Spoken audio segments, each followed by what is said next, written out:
UP board के बच्चों ने खुद 96 पिछले साल का रिकॉर्ड है 96 97 क्रॉस किया। उस कॉलेज में क्रॉस किया जहाँ पे 18 साल से पिछले 90 प्लस स्कोरिंग हो ही नहीं थी कंप्यूटर साइंस। पिछले 18 साल का रिकॉर्ड ये आपके लिए एक अचीवमेंट है, बहुत बड़ा अचीवमेंट है। वहाँ की एक चैलेंज भी होगा, चैलेंज भी है। तो वहाँ की प्रिंसिपल भी शौक थी कि भाई कैसे हुआ, उन्होंने तारीफ भी की। तो देखिए, मैं एक बात सीधी बात ये कहता हूँ कि अगर आप कंप्यूटर साइंस ऑप्ट किया है आपने एज ऑप्शन या आपको मिला है सब्जेक्ट की तरह, तो सबसे पहली चीज़ जो आपको ध्यान दे। नमस्कार सभी लोगों का स्वागत है एक बार फिर से हमारे चैनल के एम टॉक्स पे। आज की वीडियो कुछ स्पेशल होने वाली है। होली ख़त्म हो गई है और बोर्ड आने वाले हैं। अगर क्लास 10th की बात करते हैं तो क्लास 12th के बोर्ड्स, दोनों बोर्ड साथ में होंगे। मई से बोर्ड चालू हैं, तो इस पर हमारा एक छोटा सा योगदान है हमारी तरफ से। कुछ हम लोग पॉइंट डिस्कस करेंगे। पॉइंट क्या, पूरी एक रियलिटी चेक करेंगे हम लोग इस साल के बोर्ड्स का। ठीक है, क्या उस लेवल की पढ़ाई ऑनलाइन में हुई है कि ऑफलाइन में पेपर होने जा रहा है। अगर उस हिसाब से पढ़ाई नहीं हुई तो पेपर भी ऑनलाइन मोड पे होने चाहिए। और ऐसा मैं क्यों कह रहा हूँ कि महाराष्ट्र में कोरोना केसेस लगातार बढ़ रहे हैं और वहाँ पे बच्चे जो हैं प्रोटेस्ट कर रहे हैं कि हमारे जो एग्ज़ाम्स हैं वो आप ऑनलाइन लीजिए। काफ़ी सारी यूनिवर्सिटी में देख रहे होंगे ये एग्ज़ाम्स ऑनलाइन हो रहे हैं। ठीक है, तो ये हमारा सेकंड टॉपिक होगा जो हमारा प्रायोरिटी रहेगी कि 10th के बोर्ड्स को कैसे टैकल करें। रियलिटी आज हम पूरी आपको बताएंगे। हम लोग भी इस सिचुएशन से गुजर चुके हैं तो हमको मालूम है क्या रियलिटी है और जो भी स्कूल के टीचर होते हैं वो क्या बताते हैं। तो हमारे साथ इनको तो ये चेहरा काफ़ी आपको देखा लग रहा होगा आज। हमारे साथ हैं मिस्टर सैयद ताहा कादरी, जो जिनके पास 4 साल का एक्सपीरियंस है 10th तक को पढ़ाने के लिए और 11th 12th में ये कॉमर्स सब्जेक्ट को हैंडल करते हैं। तो सर, सबसे पहले हम बात करें क्लास 10th की। आप बेसिकली कंप्यूटर और सोशल साइंस के टीचर हैं, तो कुछ बताइए टिप्स एंड ट्रिक्स कि बच्चे कंप्यूटर जैसे सब्जेक्ट में कैसे टैकल कर रहे हैं और सोशल साइंस, जो कि मतलब लोग सोशल साइंस के सब्जेक्ट को सुनने के बाद डर जाते हैं। बिल्कुल। तो क्या आपकी राय होगी? जी देखिए, मैं ये कहूँगा कि अगर आप हाई स्कूल की बात करें और इंटर के पेपर की बात करें तो दोनों में ज़मीन आसमान का अपने आप में फ़र्क होता है। हाई स्कूल का जितना कंसेप्चुअल पेपर होता है इंटर का उतना कॉम्प्लेक्स पेपर होता है, थोड़ा सा फ़र्क है। तो कंसेप्चुअल पेपर को हम टू द पॉइंट आंसर लिखकर उसको फॉरवर्ड कर सकते हैं, मतलब आगे बढ़ सकते हैं to the point. UP board के सिलेबस में और सीबीएसई बोर्ड के सिलेबस में ज़मीन आसमान का फर्क है। अगर आप सीबीएसई की कंप्यूटर साइंस देखेंगे तो हलवा है, हलवा पूरी, बिल्कुल सामने से कह रहा हूँ मैं। 4 साल से मैं पढ़ा रहा हूँ। सीबीएसई का रिजल्ट मेरा 100% गया है। मेरे ही पढ़ाए हुए बच्चों ने 95, 96, 98, 99 तक स्कोर किया है सीबीएसई में। रोल नंबर्स हैं, मैं रोल नंबर्स दे दूंगा, उन बच्चों से मिलवा सकता हूँ। यूपी बोर्ड के बच्चों ने खुद 96 पिछले साल का रिकॉर्ड है 96, 97 क्रॉस किया। उस कॉलेज में क्रॉस किया जहाँ पे 18 साल से पिछले 90 प्लस स्कोरिंग हो ही नहीं थी कंप्यूटर साइंस। पिछले 18 साल का रिकॉर्ड। ये आपके लिए एक अचीवमेंट है, बहुत बड़ा अचीवमेंट है। वहाँ की एक चैलेंज भी होगा, चैलेंज भी है। तो वहाँ की प्रिंसिपल भी शौक थी कि भाई कैसे हुआ, उन्होंने तारीफ भी की। तो देखिए, मैं एक बात सीधी बात ये कहता हूँ कि अगर आप कंप्यूटर साइंस ऑप्ट किया है आपने एज ऑप्शन या आपको मिला है सब्जेक्ट की तरह, तो सबसे पहली चीज़ जो आपको ध्यान देकर करनी है वो ये करनी है कि हर कंप्यूटर, अगर सीबीएसई कंप्यूटर साइंस है उसमें भी 1-2 चैप्टर्स ऐसे होते हैं जो थोड़े कोडिंग वाले होते हैं, प्रोग्रामिंग वाले होते हैं। उसमें सीधे मार्क्स जो आपको गेन करने होते हैं वो 8, 10, 15, 20, मतलब उसके क्वेश्चन सीधे 8 नंबर से शुरू होते हैं, 7-8 नंबर से।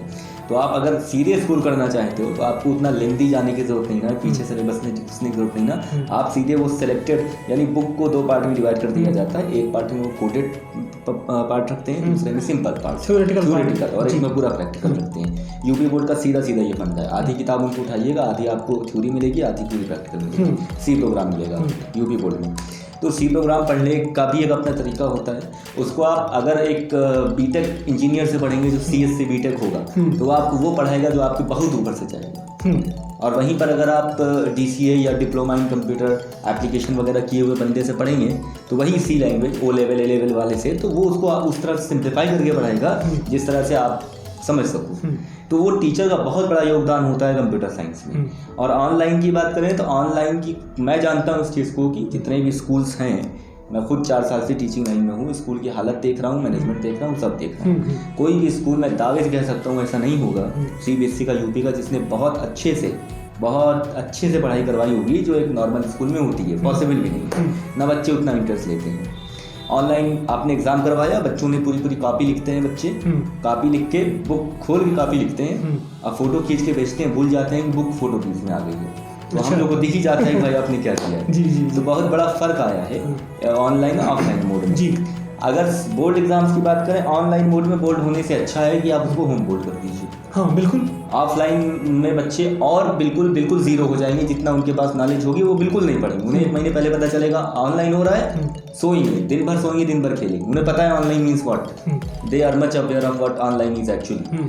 तो इससे अच्छा आप होम बोर्ड कर दीजिए। सीबीएसई अभी आज या कल की न्यूज़ है, सीबीएसई ने ये प्रपोजल रखा है स्कूल्स के सामने कि आप होम बोर्ड कर सकते हैं या बाहर भी भेज सकते हैं। तो यूपी बोर्ड से भी यही भाई एज अ टीचर मैं एक निवेदन कर सकता हूँ कि भाई आप होम बोर्ड कर दीजिए, आप दूसरी जगह ले जाएंगे उससे बेहतर है, बच्चे के ऊपर प्रेशर भी नहीं रहेगा, थोड़ी सी उसकी हेल्प हो जाती है होम बोर्ड में, एक आम बात है। तीसरी चीज़ स्कोरिंग के लिए मैं सीधी बात बताता हूँ, यूपी बोर्ड में बच्चा है तो वो प्रोग्रामिंग वाला पोर्शन 1 महीना है भी पूरा, आज से अगर जोड़ दें तो 1 महीना पूरा है। मई के फर्स्ट वीक में एग्जाम है यूपी बोर्ड का, और सीबीएसई का भी फर्स्ट वीक में ही है।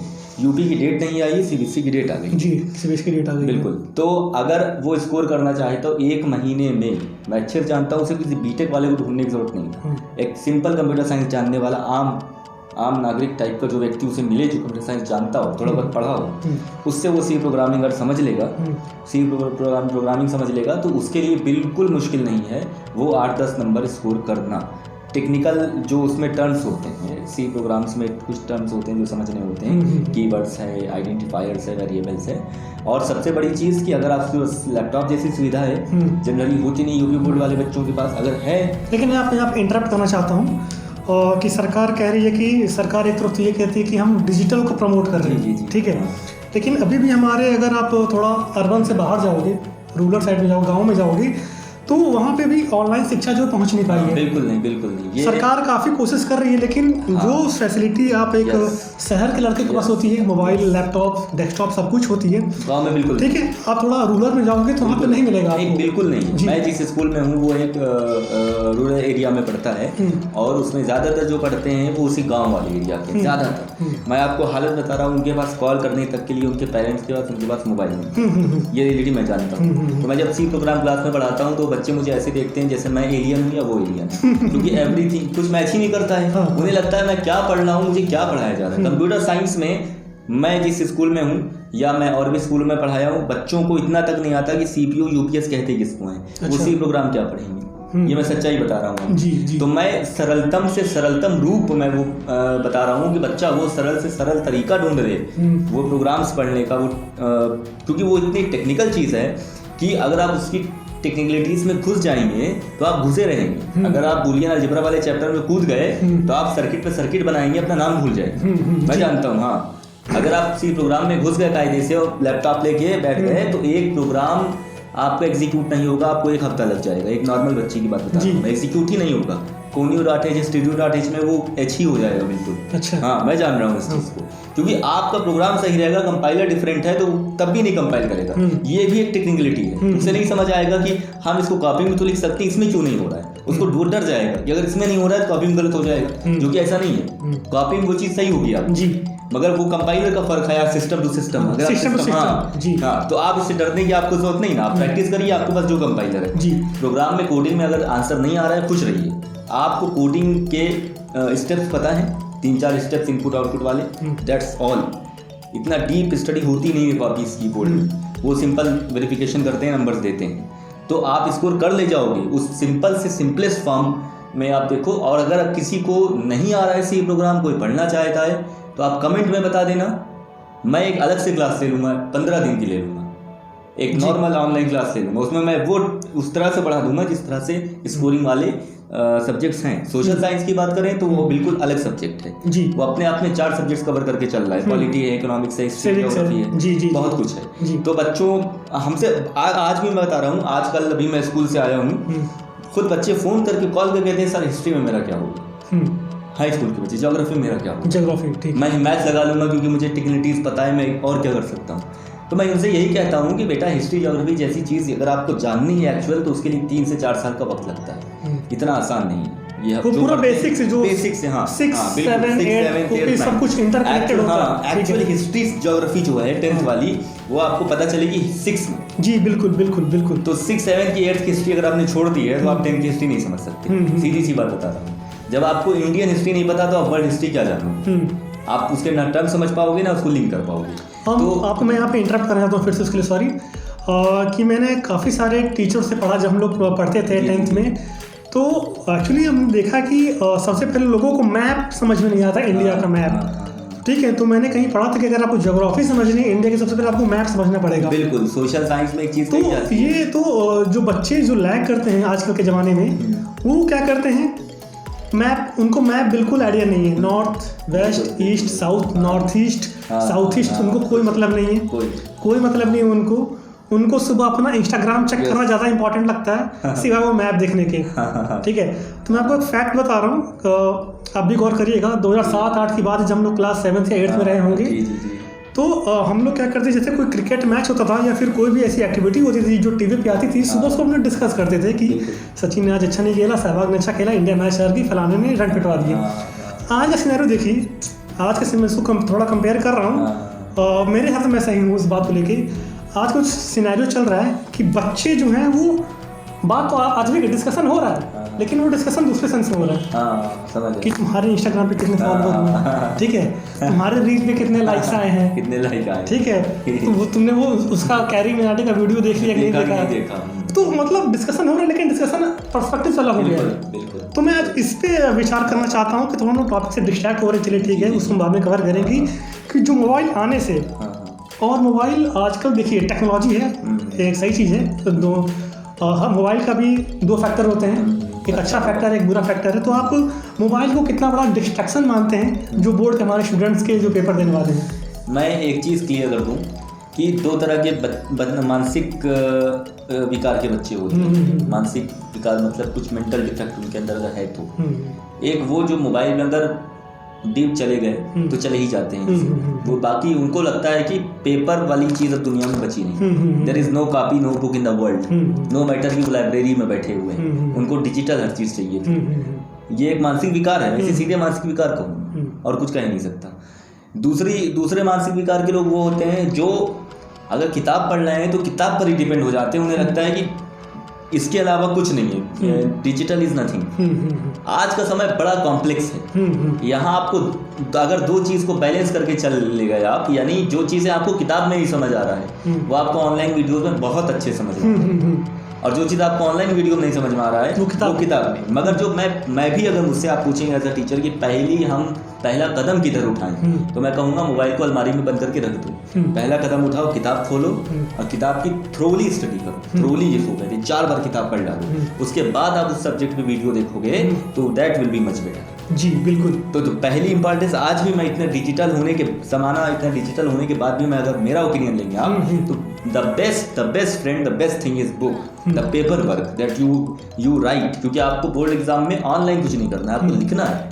जो आपको एक्चुअली बच्चे इतना कष्ट नहीं करना चाहते कि किताब लेकर बैठें, हाथ से 4 लाइन लिखें। वो ये सोचते हैं मोबाइल जैसी चीज़ है तो हम ऐसे करके देख लेंगे, हमें दिमाग में इंटर हो गया। उनको लगता है कि वो रोबोट है। यस, वो खुद को भी एक मशीन मानने लगे। ये जो मैकेनिज्म चेंज हुआ है पढ़ाई का, ये बहुत बहुत ख़राब चीज़ है। जो आपने ये बात कही कि पहले किताब पढ़ो फिर वीडियो देखो, तो ये एक्सपीरियंस हमने भी किया है, ठीक है। हम भी पहले किताब पढ़ते हैं, फिर जब हम लोग उसको वीडियो को देखते हैं तो वो जो ज़्यादा समझ आता है, तो वो 110% समझ में आती है, ठीक है। डिजिटल भी गलत नहीं है, लेकिन आप उस पर आपको ध्यान देना पड़ेगा, आप कंटेंट किस टाइप का देख रहे हैं। क्योंकि देखिए डिजिटल में क्या होता है, एक चीज़ मैं बता दूं, जैसे हिस्ट्री का कोई टॉपिक है उसने उठाया, मान लीजिए मॉडर्न हिस्ट्री या एंशिएंट हिस्ट्री उठाया, जो वीडियो बनाने वाला है बंदा, वो आपके सोच का लेवल का नहीं ना, उसने वो पढ़ाई नहीं की है जो आपने की है, बहुत डिफरेंस है। तो वो चीज़ों को अपने नज़रिए से आपके सामने रखेगा, वो एक्चुअल हिस्ट्री आपके सामने रख ही नहीं सकता, और रखेगा भी तो उसमें 19-20 रहेगा। आप 36 वीडियो देखेंगे, 36 वीडियो में आपको 36 तरह का कंट्रोवर्शियल मैटर मिल जाएगा, एंशिएंट से लेकर मॉडर्न तक। और जो ओरिजिनल मैटर आपको आपके सिलेबस के अकॉर्डिंग मिलेगा, आप बच्चे हो 10th के बच्चे हो, 10th के स्टूडेंट हो और आप स्टूडेंट की तरह बिहेव करना चाहते हो, नंबर स्कोर करना चाहते हो, सीधी लाइन में बात करें तो आपका सबसे अच्छा मित्र पहली किताब है। क्योंकि जो सिलेबस प्रिस्क्राइब्ड होता है सीबीएसई यूपी बोर्ड की तरफ से वो विद्यमान लोग करते हैं, जीआईसी के लेक्चरर्स होते हैं, मतलब जो लेक्चरर्स होते हैं जो आईएएस पीसीएस लेवल पर कमीशन का एग्जाम देकर पहुंचते हैं, पीजीटी, उनको बैठाया जाता है। बोर्ड का एक कमेटी बैठती है बाकायदा। मैं जानता हूँ इस चीज़ को क्योंकि मैं बोर्ड एग्जामिनेशन में भी गया हूँ इन्विजिलेटर की तरह, मुझे पता है पिछले साल के। तो कमेटी बैठती, कमेटी में विद्वान लोग होते हैं। वो विद्वान लोग डिसाइड करते हैं कि बच्चे की मानसिक स्थिति के हिसाब से, मानसिकता के हिसाब से सिलेबस क्या प्रिस्क्राइब होना चाहिए। तो किताब से अच्छी चीज़ तो आपके लिए कुछ नहीं है दुनिया में। मैं इसीलिए इस पे जोर दे रहा हूँ कि आंख बंद करके मतलब आंख बंद करके भूल जाइए, मोबाइल आपके पास है नहीं है 1 महीने के लिए, किताब उठाइए पढ़िए, कैसे नहीं समझ आएगा। और दूसरा मीडियम टीचर जी, आज जो लैक ऑफ एजुकेशन है या लैक ऑफ सिंसियरिटी बच्चों के अंदर आई है, उसका कारण बस एक यही है, ना तो वो किताब पे भरोसा कर रहे हैं ना वो टीचर पे भरोसा कर रहे हैं। और तो टीचर को तो समझते हैं, टीचर को कुछ नहीं समझते हैं। हाँ, बात हुई। तो आप जब इतना कॉम्प्लेक्स कर दोगे एजुकेशन सिस्टम को, जहाँ किताब ही मेन थी आपने उसको भी नहीं माना, टीचर मेन था आपने उसको भी नहीं माना, आप मान क्या रहे हो, हाथ में मोबाइल है, टीचर आगे पढ़ा रहा है, टीचर का ही सब्जेक्ट आप मोबाइल में पीछे खोलकर उसको पहले एक बार देख लेते हो, अब फिर क्रॉस क्वेश्चन कर देखते हो टीचर से उछल के। मैंने देखा है अपने क्लास में, कंप्यूटर साइंस पढ़ाता रहता हूँ, स्टूडियो.h मैं बता रहा हूँ तो बच्चे पीछे वीडियो ऑनलाइन देखते हैं और देख के कहते हैं सर कोनियो.h क्या होता है, क्योंकि कोनियो का हमको सी नहीं आता और स्टूडियो.h का एस नहीं बता पाएंगे अभी, इसका मतलब क्या होता है। तो मैंने अपनी आंखों से देखा, मैं तो पिछले 4 साल से टीचिंग कर रहा हूँ, सुबह शाम करता हूँ यही काम, 36 तरह के बच्चे को देख चुका हूँ। वो बस पुट अप करें क्वेश्चन, उनको लगेगा मैं बहुत अच्छा काम किया मैंने, क्योंकि मेरे माँ बाप ने मोबाइल दिलाया है, हमें टीचर को आज चैलेंज कर दिया, उनके लिए वो राजा है, उनके लिए वो राजा है इस वक्त। तो हम लोग इस मानसिकता से जूझ रहे हैं, एक टीचर, हर टीचर इस मानसिकता से बच्चों में जूझ रहा है। We are fighting with this mentality of the particular student. हम उसको समझाते रहते हैं भैया डिस्ट्रैक्ट मत हो, यही उम्र है डिस्ट्रैक्शन की, ये आपके बनने की उम्र नहीं है, बिगड़ने की ज्यादा उम्र है। जी बिल्कुल। तो आप बनोगे तब तो बिगड़ने वाली रास्ता बिल्कुल भूले जाओगे।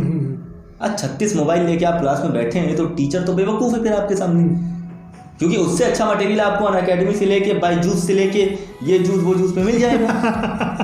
तमाम तरह के चैनल खुले हुए हैं। तो टीचर बेवकूफ है, आ रहा है वहाँ पे आपको पढ़ाने, वो घर में बैठे ऑनलाइन वीडियो बनाए, बच्चों को सेंड करते, पढ़ लो, तुम भी पढ़ लो, हम भी यही पढ़ा रहे हैं। Why we are serving you as a teacher in a class? The question is this. तो आपकी अपनी मानसिकता की प्रॉब्लम, आपकी ये गार्जियनशिप की प्रॉब्लम, ये हमारी प्रॉब्लम नहीं ना। और आप अभी अपने आप को क्लास में बैठ के राजा समझ रहे हो, जब बोर्ड एग्जाम में बैठोगे आपको समझ में आएगा कि रंगमंच कितने तरह से बदलता है। जहाँ जिस रंगमंच पे आप राजा अपने आप समझ रहे थे, वो रंगमंच पे इस वक्त आप क्या हो जी, तो बोर्ड एग्जाम बैठने के बाद समझ आता। तो हाँ, मैं ये कह रहा था कि जैसे मान लीजिए आप कोई भी ऑनलाइन क्लास देते हो XYZ, ठीक है, हम लोग भी पढ़ाते हैं, हम लोग भी वीडियोस अपलोड करते हैं, तो हम लोग भी उसी पॉइंट को ज़्यादा एम्फसाइज करते हैं जो कि इंपॉर्टेंट है, बिल्कुल हाईलाइट कर देते हैं कि this is important, this is important, this is important. बाकी जिसको नेगलेक्ट करो, साइड कर दो, उसको कोई लेना देना ही नहीं, ठीक है। लेकिन ऑनलाइन में यही दिक्कत है। मैं ये नहीं कह रहा हूँ कोई भी प्लेटफॉर्म गलत पढ़ा रहा है, सब अच्छा पढ़ा रहे हैं, लेकिन आप भी सहमत होंगे इस बात से, वो भी इंपॉर्टेंट चीज़ों ज़्यादा फोकस करते हैं। वो खुद बोलते थे ये इंपॉर्टेंट है, आप इसको पढ़ दीजिएगा, लेकिन जो पेपर बनाने वाला है उसके लिए इंपॉर्टेंट कुछ दूसरा हो सकता है, कुछ नहीं होता, उसके लिए इंपॉर्टेंट कुछ दूसरा हो सकता है, उसके लिए इंपॉर्टेंट ए फॉर एप्पल हो जाएगा, उसके लिए इंपॉर्टेंट ट्रिग्नोमेट्री नहीं होगी, उसके लिए इंपॉर्टेंट पॉलिनोमियल हो जाएगा। बिल्कुल ठीक है, गेट इट। मैं ये कहना चाह रहा हूँ कि जो पेपर बना रहा है, जो पेपर बना रहा है वो प्रिस्क्राइब सिलेबस से बना रहा है जी। वो ये जान रहा है कि बच्चों को किताब मैंने मुहैया करवाई है सरकार ने और मैंने, अगर बोर्ड ने, तो बच्चा साल भर किताब पढ़े होगा, टीचर उसको किताब पढ़ाए होगा। वो ये नहीं जानता कि बच्चा जो है डिजिटल मोड में खेल रहा था, वो बिल्कुल नहीं जानता इस चीज़ को। वो अभी भी वो पुरानी प्रणाली ही अपनाएगा, पुराना सिस्टम ही अपनाएगा। एक पेपर सेट करने वाला, कमीशन के लोग होते हैं, पेपर सेट करने वाले भी हाई क्लास लोग होते हैं, वो वही नॉर्मल पुरानी प्रक्रिया अपनाएंगे, पुराना प्रोसेस, किताब, हाँ 4 साल का 10 साल का रिव्यू करेंगे पेपर, अपने हिसाब से क्वेश्चन सेट करेंगे, अपने दिमाग के हिसाब से, सिलेबस के हिसाब से। उनसे मतलब नहीं ना कि 36 तरह के चैनल क्या पढ़ा रहे हैं। तो देखिए चैनल्स की अपनी स्ट्रेटेजी होती है, वो प्रमोशन चाहते हैं, हम आप जैसे अपने चैनल का चाह रहे हैं, कोई बड़ी बात नहीं, सामने से कह रहा हूँ, वो तो आम बात है। तो उसके चक्कर में वो उस ग्रुप को टारगेट कर रहे हैं, ना, जो ग्रुप मानसिक रूप से अभी उतना डेवलप नहीं हुआ है, मैच्योर नहीं हुआ है। लेकिन यहाँ पे एक ही मैं आपको इंटरप्रेट दूँ, देखिए आप डिशा से पढ़े कोई इशू नहीं, लेकिन आप पहले एक बार जो अपने सिलेबस उसको रिवाइज कर लो, बिल्कुल एक बार पढ़ लो। नहीं, आपने अगर 6-8 महीना, मैं सीधे कह रहा हूँ, आपके पास 12 महीने होते हैं, 8 महीने नेट, 8 महीने छुट्टियाँ इंक्लूड कर लीजिए, सब इंक्लूड कर लीजिए, 8 महीना आपके पास पूरा रहता है। मैं जान रहा हूँ 8 से 9 महीना आपके पास, 3 महीना छुट्टियों और ड्रामे में निकल जाए। स्कूल में ड्रामा भी आजकल बहुत होते हैं, आप जानते हैं, निकल जाए। तो आपके पास 8 से 9 महीना है। उस 8-9 महीने में अगर 6 महीने भी आपने किताब पढ़ी है, किताब, तो मैं बिल्कुल ठोक के चैलेंज के साथ कह सकता हूँ, फिर आप 2 महीने डिजिटल जितना यूज़ करना है करिए, आप कभी 90 से नीचे नहीं आओगे। मैं आपको बता रहा हूँ, जिस इंटर कॉलेज में मैं पढ़ा रहा हूँ, मैंने पिछले साल नवंबर के महीने में ज्वाइन किया था। 1 नवंबर को मैंने स्कूल ज्वाइन किया, वहाँ कंप्यूटर टीचर की वैकेंसी थी, मैंने ज्वाइन किया। यूपी बोर्ड का इंटर कॉलेज है। नवंबर में ज्वाइन किया, जनवरी में फर्स्ट रिपोर्ट था। जनवरी में लगभग क्लासेस 10th के खत्म हो जाते हैं, बच्चे घर पे बैठ जाते हैं फर्स्ट रिपोर्ट देने के बाद। मैम ने कहा सर 2 महीना आपके पास, बच्चों की किताब तक खोल के देखी नहीं है। सीधी बात बता रहा हूँ, मेरे लिए भी सी जैसी चीज़ नहीं थी, क्योंकि मैंने बस उसको पढ़ाया नहीं था कभी, बट घर पर प्रैक्टिस भले की हो, मुझे वो लैंग्वेज आती थी। मैं गया क्लास में, मैंने बिल्कुल सिंप्लीफाइड तरीके से, जो सी लैंग्वेज होती है पढ़ाना, एकदम आम भाषा में, मैंने उस तरह से सी लैंग्वेज बच्चों को पढ़ाना शुरू कर दिया। वही बच्चे जो सी लैंग्वेज से भागते थे, कंप्यूटर साइंस से भागते थे, उस पुराने टीचर से भागते थे, वही इतना इंटरेस्ट लेने लगे कि जनवरी के प्री बोर्ड के बाद तक वो बच्चे आए स्कूल, फरवरी तक आए, सेकेंड प्री बोर्ड तक आए। वो उन्होंने कहा दोबारा सर पढ़ाइए मुझे ये चीज़। तो अब उन 2 महीनों में मैं बता रहा हूँ आपको, मैं 8-9 महीनों का जो एग्जाम्पल दे रहा हूँ, 2 महीने उसने सिर्फ पढ़ा था बच्चों ने, 36-38 बच्चों ने सिर्फ 2 महीने पढ़ा था 12 महीनों में। अच्छा। And they scored 96-98% computer science board exam. तो मैं दावे से कह सकता हूँ कि अगर आप लास्ट की अभी 1 महीना बचा है, दावे के साथ कह रहा हूँ, 1 महीना प्रॉपर अगर आप कोई भी किसी भी सब्जेक्ट की किताब पढ़ लोगे, आप 85-80 से नीचे उतर ही नहीं सकते। जी बिल्कुल सही बात है, बिल्कुल। अभी भी वक्त है। ये डिजिटल मोड में आप आना छोड़ दीजिए। बोर्ड एग्जाम डिजिटल मोड में नहीं होने वाला है, या होम बोर्ड होगा या बिल्कुल सेंटर जाएगा। डिजिटल में सरकार नहीं लेगी, उसको लेना होगा तो आपको सीधे प्रमोशन कर दे देगी। और क्या करेगी ऑनलाइन लेके, फिर क्यों माथा पच्ची करेगी। लेकिन कई ऐसे सिनेरियो बने, जैसे महाराष्ट्र की बात करते हैं जी, तो वहाँ पे केसेस तो बढ़ने लगा था।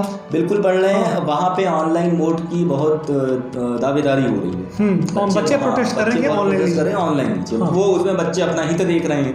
मगर सरकार का फैसला जो आता है वो बहुत डिप्लोमेटिक होता है, वो जानती है हमें दोनों तरफ प्ले करना, इधर भी उधर भी, लेकिन कुछ नहीं करेगी, होम बोर्ड कर देगी। लेकिन एक फैक्ट और भी, आप टीचर वैसे भी 4 साल से पढ़ा और एक्सपीरियंस है, और इस साल टीचर को भी काफ़ी फेस करना पड़ा है। काफ़ी चैलेंजिंग रहा उनके लिए पिछला साल, क्योंकि जूम मीटिंग और ये फलाना ठिकाना क्लासेस, ऑनलाइन क्लासेस, काफ़ी कुछ सीखने को मिला, नई चीज़। मैं उस चीज़ का स्वागत करता हूँ। काफ़ी लोगों को काफ़ी नई चीज़ टेक्नोलॉजी के माध्यम से जानने को मिली। लेकिन मैं आपसे एक चीज़ जानना चाहता हूँ, क्या वाकई में ऑनलाइन में उतनी अच्छे से पढ़ाई हुई है कि हम ऑफलाइन पे इतना एम्फेसिस कर रहे हैं? क्या वो क्वालिटी प्रोवाइड की गई है ऑनलाइन एजुकेशन में? बिल्कुल नहीं। अगर मेरा एक वर्ड में आप जवाब सुनना चाहेंगे या कोई भी, तो मैं कहूँगा बिल्कुल नहीं। अच्छा। आप अच्छे से अच्छे स्कूल्स को देख लीजिए, अच्छे से अच्छे स्कूल्स को, उनकी अटेंडेंस, अगर मान लीजिए अच्छा से अच्छा स्कूल है, वो टीचर उसका समय पे आ जाएगा, बैठ जाएगा कैमरे के सामने, जूम मीटिंग ऑन कर देगा और कहेगा बच्चों आ जाओ। जो बच्चे आएंगे वो कैसे कैसे आएंगे, ये आप मीम्स अगर सर्च कर लो फेसबुक पे, तो आपको वो मिल जाएगा। कोई गाना बजा दे रहा है, कोई अपनी पर्सनल लव स्टोरी बता रहा है बैठ के उसमें। तो ये सही बात कह रहा हूँ। हाँ, ये काफी वायरल हुआ था। वायरल भी हुआ था। तो वो प्रॉब्लम टीचर की नहीं है, वो प्रॉब्लम बच्चे की है। स्कूल ने कह दिया इतनी आपको तनख्वाह मिल रही, जो मिल रहा है पढ़ाइए। टीचर की क्या है, टीचर 2 घंटे बैठेगा, उसको पैसा चाहिए, वो पढ़ाएगा। मगर जो हमारी तरफ से जो जा रहा है, सेंड हो रहा है, वो उधर से रिसीव नहीं हो रहा है। मतलब सिंगल वे, बिल्कुल सिंगल वे। तो ये उस क्लासरूम सेटअप में क्या होता है कि आप दीवार कूद के तो बाहर जाओगे नहीं। रहोगे क्लास ही में, कुछ ना कुछ आवाज़ आपके कानों में जाती ही रहेगी। वहाँ तो आपने कैमरा ऑन कर दिया, अपनी पिक्चर सेट कर दी, वो आपको देख रहा है, आप उसको देख रहे हो, लग रहा है ये मुझे ही देख रहा है खाली। पिक्चर सेट है, बच्चा पीछे क्या कर रहा है किसी को क्या पता। तो देखिए बहुत बड़ा फर्क आया है ऑनलाइन ऑफलाइन मोड में। ऑनलाइन मोड में कुछ पढ़ाई नहीं हुई है, दावे से कह सकता हूँ इस बात को मैं। और हम सिर्फ इलाहाबाद नहीं, कानपुर, लखनऊ या दिल्ली, आप कहीं भी चले जाओ इलाहाबाद, अरे पूरे इंडिया में आपको पता चल जाएगा किसी अच्छे स्कूल ने ना उतनी अच्छी फैसिलिटी प्रोवाइड की। क्योंकि देखिए ये ऐसा पेंडेमिक था जो अचानक से राइज हुआ, किसी को पहले से कुछ अंदाजा ही नहीं था, कोई तैयार नहीं था, कॉन्टीजेंसी थी। तो उसमें बच्चे भी तैयार नहीं थे इस तरह के मोड के लिए। तो उनको तो भाई बच्चे मानसिकता तो बच्चों वाली ही होती है, उनको तो उसमें मजा आया ना, उसमें तो मजा आया, उसमें मजा आया। उन्होंने स्कूल जाने को नहीं मिलेगा, स्कूल जाने को नहीं मिलेगा। उन्होंने उसको उस तरह से नहीं लिया कि हम टीचर मेहनत कर रहा है हमारे पीछे, कम से कम उन्होंने उसको उस तरह लिया कि चलो एक एंजॉयमेंट का एक और हमें मौका मिल गया। जो सिंसियर बच्चे होते हैं, मैं बताऊं, मैं कंप्यूटर साइंस का ऑनलाइन क्लास लेता था। सिंसियर बच्चों में 1-2 लड़कियां थी मेरे क्लास में, मेरे क्लास ऑन होने से पहले वो अपना सेटअप करके बैठी रहती थी। मैं 15 मिनट लेट हो गया या 5 मिनट लेट हो गया, मैं ऑन किया, उनका कहती थी सर मैं 15 मिनट से बैठी हूँ। हम कहें भाई क्यों, आपका क्लास था। हमने कहा मैं तो, मेरा क्लास अभी है, तुम 15 मिनट क्यों बैठी हो? बस बैठी हूँ, मुझे पढ़ना है। सिंसियर बच्चे 4 कदम आपसे आगे हमेशा रहेंगे, 4 कदम आपके पीछे हमेशा रहेंगे। पढ़ने वाले कहीं पढ़ पढ़ने वाले हाँ कहीं पढ़ सकते, उनको वो पता है। जो नहीं पढ़ने वाले हैं, आप उनको हाथ डाल के मोबाइल में घसीट के बाहर नहीं निकाल सकते। तो इट्स अप टू देम। मैं फिर कहूँगा वो 1 महीना अभी का जो है ये ट्रांजिशन पीरियड है अभी कोरोना का, जो फिर से ये फैल रहा है, इसमें अगर आप स्कूल जाइए, अगर खुला है, नहीं खुला है मत जाइए, घर में रहिए, डिजिटल मोड से दूर होकर किताब पेपर उठा के देख लीजिए। पेपर जब सेट होके आता है, मैं बता रहा हूँ, इस बार का बैच है मेरे कॉलेज का कंप्यूटर साइंस का, उसने, मैं स्कूल कॉलेज छोड़ चुका था, इंटर कॉलेज, उनकी डिमांड पे मैं वापस आया। और जब मैं वापस आया, मैंने पढ़ाना शुरू किया तो लोग 3 रिपोर्ट हुए हैं एंड उनका मुंह खुला रह गया कि अरे ये चीज़ क्या पढ़ा रहे हो। तो कितना, मैंने ऑनलाइन में भी वही चीज़ पढ़ाई थी, मैं वही हूँ, ऑनलाइन में जो पढ़ाया मैं वो भी वही है। वहाँ तो मजा मिल रहा है, वही मैं कह रहा हूँ, बहुत बड़ा फर्क है। टीचर सेम, सब कुछ सेम, ऑनलाइन मोड में जो पढ़ाया मजे लिए लोगों ने, तो अब ऑफलाइन मोड में रो रहे हैं। तो अभी भी वक्त है, 1 महीने का समय है, वो आप देख लो। जी बिल्कुल। तो ये काफ़ी दिनों से हमारा विचार चला था कि इस पर चर्चा होनी चाहिए थी। काफ़ी दिन से संयोग नहीं बन पा रहा था। जो कैमरे के पीछे बैठे अरविंद कुमार कुशवाहा जी, सब इन्हीं गलती है, इनकी वजह से सब लेट हो गया है। कोई नहीं, देर आए दुरुस्त आए। तो सर काफ़ी अच्छा लगा आपसे बात करके, काफ़ी टिप्स एंड ट्रिक्स मिली होंगी सबको। Best of luck for your exam. अभी 1 महीना टाइम है, आप लोग अच्छे से पढ़िए। बिल्कुल। और देखिए, लोग बोलेंगे 10th पास कर लो, लाइफ सेट है, कोई लाइफ सेट नहीं है, कोई लाइफ सेट नहीं है, लाइफ स्टार्ट होती है, सब भ्रम में मत पड़िएगा। लाइफ सेट नहीं होती, या तो लाइफ, या तो जन्म होता है या मृत्यु होती है, सेट उट इसमें नहीं होता। लोग बोलते हैं ना, अधिकतर आप घर सेट कर लोगे, अपना कमरा सेट कर लोगे, लाइफ सेट उट नहीं होती है, लाइफ का कोई भरोसा नहीं, इट इज वेरी ट्रांजिशनल। लोग कहते हैं कि स्कूल में कि 10th कर लो, अरे लाइफ सेट, अरे 12th कर लो। आपको भ्रम में रखने का बहुत अच्छा गेम सेट है पहले से, कि बच्चों को किस तरह से फंसा के रखना है अपने जाल में। जैसे आपसे कहा जाए कि भाई 4 किलोमीटर आए हो, 4 किलोमीटर और आ जाओ, मेरा घर आ जाए, और होगा 7 किलोमीटर, तो आप चले आओगे 4 किलोमीटर, इसलिए कि मैंने कहा है कि 4 किलोमीटर और आ जाओ।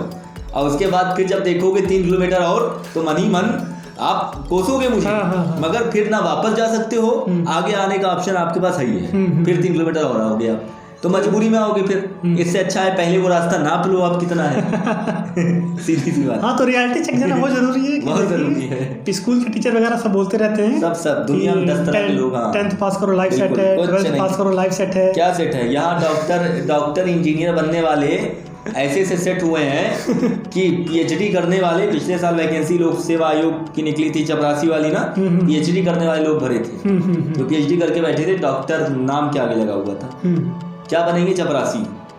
तो कोई भरोसा नहीं जिंदगी का नहीं है, और ना सरकार का ना किसी का। सरकार बदलेगी, आपका जीवन वही स्थिर रहेगा। इंडिया की कहावत भी है, poorest become poorer and richer become richest. तो आप ढूंढ लो बीच में कहाँ पे हो। तो बस हमारा यही मोटो था कि भ्रम में मत रहिए। आपके घर वाले भी कहेंगे, लालच देंगे आपको, भैया 10th पास करो, लाइफ सेट है, मोबाइल दिला देंगे, लैपटॉप दिला देंगे, घोड़ा दिला देंगे, गाड़ी दिला देंगे, कुछ नहीं। उसको देखिए आप क्या करोगे? आगे आपको इंटर ही करना है, फिर इंटर में कहेंगे घोड़ा छीन लेंगे जो दिलाया है, तो इंटर करो, तो उस प्रेशर में आप इंटर पास करोगे, घोड़ा छीन जाएगा जो दिलाया गया है 10th में। फिर ग्रेजुएशन बोले करने के लिए, फिर काफी कॉम्प्लिकेशन है जो आपको समझ में आएंगी, धीरे धीरे समझ में आएंगी। और एक बात और, हम लोग बड़े शरीफ हैं जो आपको इतनी ओपनली बहुत आराम से बता दे रहे हैं, नहीं तो ऐसे कोई बैठ के नहीं बताएगा। और एक बात और है कि देखिए, मार्क्स से पीछे मत भागिए, जितना भी आ रहा है लोग सुसाइड कर लेते हैं, वो प्लीज मत करिएगा। जितना मार्क्स आ रहा है अपना एफर्ट डालो, बस अपना एफर्ट डालो, अपना बेस्ट करो। नहीं आता कोई मैटर नहीं, 10th के बाद जिंदगी खत्म नहीं हो जाती, बहुत ऑप्शन खुले, 10th के बाद बहुत सारे ऑप्शन खुले हैं। और ऐसे लोग हैं जो 10th में अच्छा नहीं कर पाया, 12th में अच्छा नहीं कर पाया, ग्रेजुएशन में अच्छा नहीं कर पाया, वो आईएएस बन जाता है, आईएएस पीसीएस बन के बैठे। ठीक है। लेकिन वो सब लोग भी नहीं बन पाते, एक बात और है, वो सब लोग भी नहीं बन पाते हैं, वो अपना अपने मेहनत पर ये डिपेंड ना करता है। सोचिएगा कि मैं मम्मी से कह दीजिए पापा से कि भैया ये सर जी बताए हैं कि 10th पास भी नहीं करोगे तब भी आईएएस बन जाओगे, ये गलत है। भैया ये गलत है। वो बहुत एक्स्ट्राऑर्डिनरी लोग होते हैं। आप अपने बारे में ना सोचिएगा। तो बिल्कुल बेस्ट ऑफ लक। आज हमने डिस्कस किया कंप्यूटर साइंस और सोशल साइंस पे। अगले जब भी डिस्कशन होगा, जब भी हमारा मूड बनेगा, कोई भी सब्जेक्ट हो, सोशल, कंप्यूटर, मैथ, साइंस, एक बेसिक जो आइडियोलॉजी थी वो हमने और मोहन सर ने डिस्कस कर लिया आपके सामने। बेसिक आइडियोलॉजी है, इस आइडियोलॉजी से आप जरा भी अगर इधर उधर हुए तो गारंटी से बता रहा हूँ आप अपने जिम्मेदार खुद हो रिजल्ट की। तो इसी के साथ हम लोग आज इस पॉडकास्ट कह सकते हैं, वीडियो कह सकते हैं, कुछ भी कह सकते हैं, इसको हम लोग ख़त्म कर रहे हैं। फिर से जल्दी इंटरनेट होंगे आप, हाँ हम लोग आपके सामने एक नए विषय के साथ, एक नए टॉपिक के साथ। तब तक देखते रहिए KM talks. Do share, subscribe कर लो, फ्री का चीज़ें हैं, मिल जाती हैं। और एक लोगों के अंदर मिसकंसेप्शन है कि फ्री की चीज़ें अच्छी नहीं होती हैं, तो फ्री की चीज़ें भी अच्छी होती हैं। भारत में फ्री की चीज़ें ही अच्छी होती हैं। बारात में आप फ्री में घुस जाओगे किसी की बारात में तो वहाँ आपको अच्छा ही खाना मिलेगा खाने को। तो ये भी बाराती समझिए, घुस जाइएगा चैनल में। तो नमस्कार, चलिए धन्यवाद। मिलते हैं किसी और वीडियो में, किसी नए दिन के साथ, किसी नए टॉपिक के साथ। Thank you.